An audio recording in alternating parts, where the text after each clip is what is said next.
ceasefire, reconstruction, and delivery of humanitarian aid. World leaders have gathered in Egypt now to attend the Middle East Summit on Gaza. This comes as U.S. President Donald Trump landed in Egypt to attend the summit. The summit is to be co-chaired by President Trump himself and Egyptian President El-Sisi. Upon landing in Egypt, President Trump has interacted with media with the Egyptian president, where he talked about bringing back the bodies of slain Israeli hostages and the discussions regarding Phase 2 of Gaza peace plan. World leaders attending the summit includes French President Emmanuel Macron, British Prime Minister Keir Starmer, Italy's Prime Minister Giorgia Meloni, and UN Secretary General Antonio Guterres and Turkish President Recep Tayyip Erdogan, along with other leaders.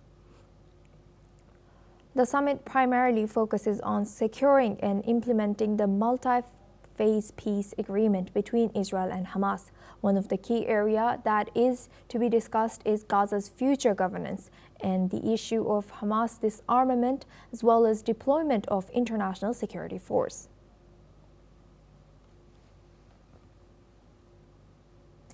Now for this discussion, we're joined by Alan Pinkas. He's a former Israeli diplomat, joins us live from Tel Aviv, and Matthew Vadam. He's an American journalist, joins us live from Washington, D.C.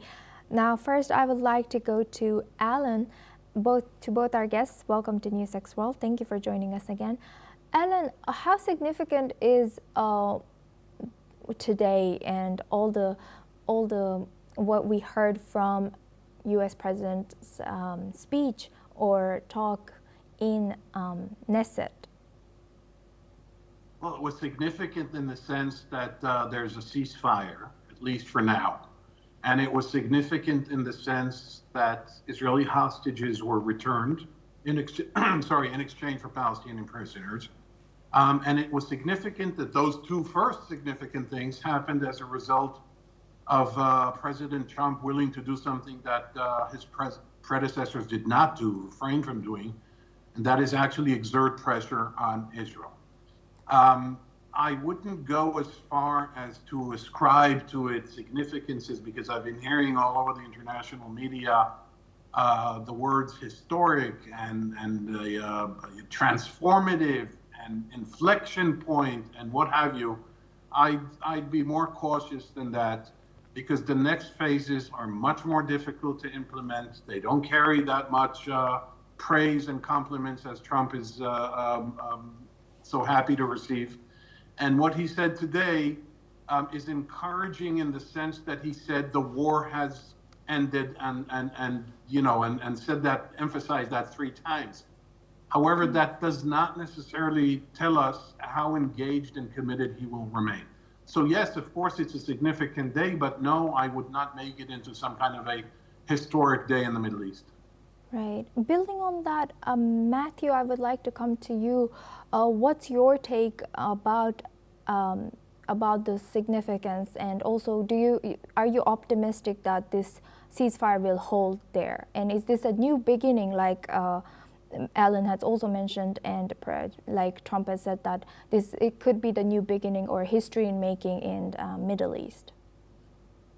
Well, I would say I'm cautiously optimistic about the ceasefire holding. It's been hard to believe that Hamas was willing to give up its authority in Gaza,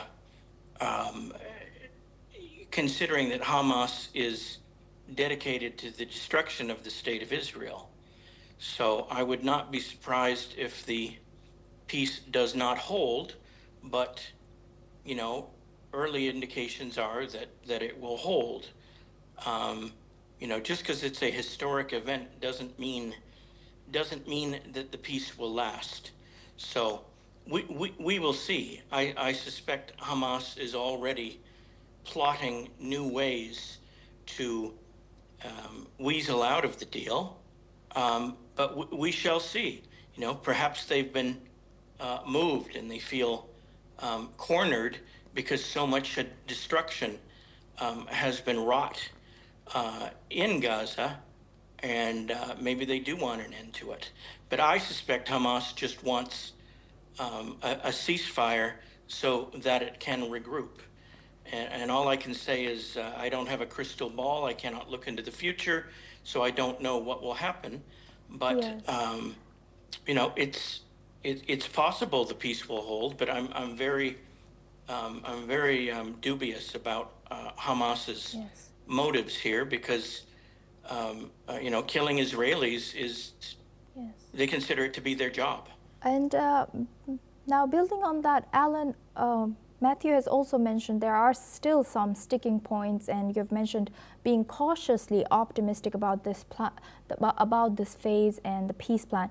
So, looking at the summit that's been held in Sharm El-Sheikh, why do you think Prime Minister Benjamin Netanyahu is absent in this, and how can we expect something that would come out of this without President, no, it's not, sorry, it's not President, but Benjamin Netanyahu not being there?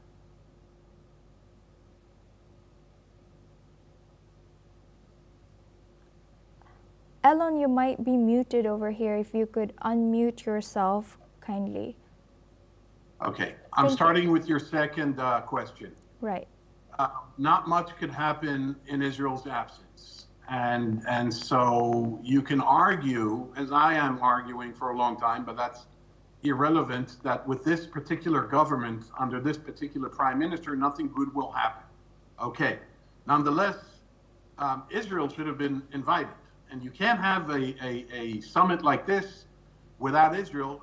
The entire summit, it's not about regional peace. It's about ending the war in which Israel was attacked and then launched its own reprisal.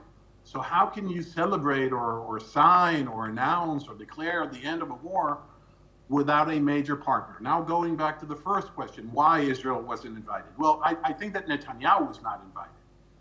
And when he later pressured to be invited because he figured that not being invited carries some kind of a diplomatic humiliation, and Trump apparently, reportedly, made sure that he is invited last minute, it seems that the president of Turkey, Erdogan, said that if Mr. Netanyahu shows up, then he will not show up. And the Egyptians who were hosting this were afraid that if the Turks don't, if the president of Turkey does not show up, then perhaps other countries will join. So the invitation was retracted. The invitation was rescinded. But I go back now to your second question. Without Israel, this seems like just another ceremony. A lot of flags, a lot of flowers, a lot of talk. Nothing tangible, nothing substantial. Right. And I would like to take Matthew's take on that. Matthew, do you agree with Alan over here? He has mentioned his view on if this summit can make any difference. The summit might make a difference, but it is basically a victory lap for President Trump to celebrate the deal the peace deal that he considers himself a master negotiator, the art of the deal and so forth. And I think it's again, it's a victory lap. It's not, it's public relations. And I think, are they actually signing the deal now that they have agreed to in principle? I think it is just meant to solidify the deal. I don't know if any new conditions will be agreed upon during this summit. I'm not close enough to the situation to tell you for sure. I think the other guest would know more about that than I would. But this is is basically a ceremony, and it's meant as a celebration, and the parties to the deal are there. It's not clear if Netanyahu is there. I guess that he was invited at the last minute. It seems very strange not to invite Prime Minister Netanyahu just because Turkey's president didn't want him there. you know, the summit is just to help seal the deal. The summit, I don't think, is intended to accomplish much beyond, you know, the political